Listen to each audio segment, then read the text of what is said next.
This is the land of my birth. This is Jamaica, my Jamaica. This is the land of my birth. Our parents had this thing about saying, you were born in England, so anything, you know, it could be a question about Pythagoras theorem, something like that, and your parents would ask you, and if you hesitated to answer, they go, you should know, are you born in England? Are you go to school in England? So they'd say that and thinking that. So it's that whole old colonial thing of England is the answer. They were very much like that. We used to get a bus around the road to school and then get the bus into town and then get another bus up to, because it was in Bradley, to intake.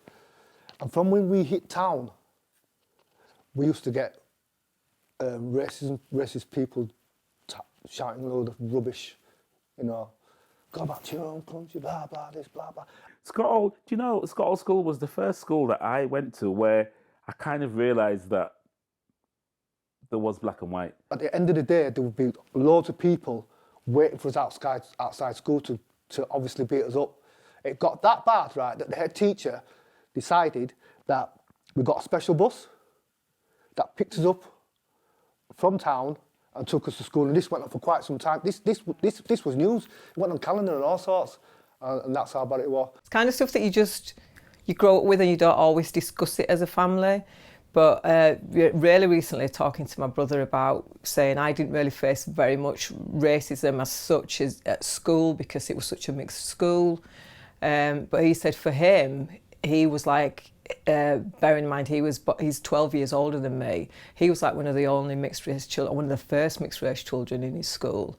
And so he got a lot more, faced a lot more tensions and prejudice and had to, you know, overcome that and kind of fight against that as well. He went to high school before me, so when Roots was on TV, I was still in middle school, but that stigma of Roots carried on when I went to intake, and so I was being called names like Kizzy and things like that, and Kunta Kinte. There were some really confused people at Scott Hall because people who I talk to now, white people, boys, could be quite racist, all right with you one day, and then the next day they would say something racist, and you'd be like, but we were just playing before. I didn't get it. So I experienced something quite similar to my brother. I just thought that was probably I'd gone to hell. That's what it felt like. I'd gone to this place called Bramley that really felt like hell. They used to have National Front that came into the school. When my sisters were there, they used to come into the school and just hand you a leaflet as a black person. Hey, here, take this. That's how bad it was. Yeah. You know, coming from where we lived, you know, where everybody was together, there was no racism, nobody called you a name, you know, and everybody shared to this area where you became a stranger based on the colour of your skin. In my year, I was in top set. There were me and 3 other black people, and they were not like me. They didn't live around Chapel Town, and they were not as strong as me in the culture, I would say, and they didn't challenge. And one minute they'd be playing with their friends, next minute the friends would say the M-word or something, and they'd be back playing with them. Well, that wasn't me. I wasn't on that. Silly questions what I thought was silly questions were being asked about my hair, about does that come off your skin? Yeah. Get back on the. Do you have to? Why have you got same coloured blood as us? You know, rubbish like that. It was like. Yeah, get back on the banana boat. I have to wondered what this banana boat was. I'd be upset sometimes, crying, and the teachers go, "Oh, just leave it, just ignore him."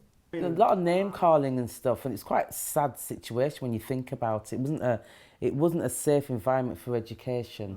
It's really sad that teachers in those days felt that it was acceptable to not challenge racism. Absolutely. It was a horrible school, so that spoiled my school years. I never had like a physical or an aggressive or just in your face type of racism. I definitely felt it in school. I definitely knew that I was being treated different. I've had teachers call me names, everything but the N-word. Yeah. But I feel like that's what they were wanting to say. Yeah, the unconscious bias. The unconscious bias. Yeah, and the institutional racism. I think my mum very smart, and she always had her head in a book. Yes, always. So that's what these always tell me. Yeah. And she was always very academic, and so I think, like you say, it goes from granddad to them. These lot of my mum to let them know how school's a privilege and it's very important, and if you've got a good education, you can do anything. Yes. So that's the values that my mother instilled in me, and which I will instill hopefully in my children to come. This is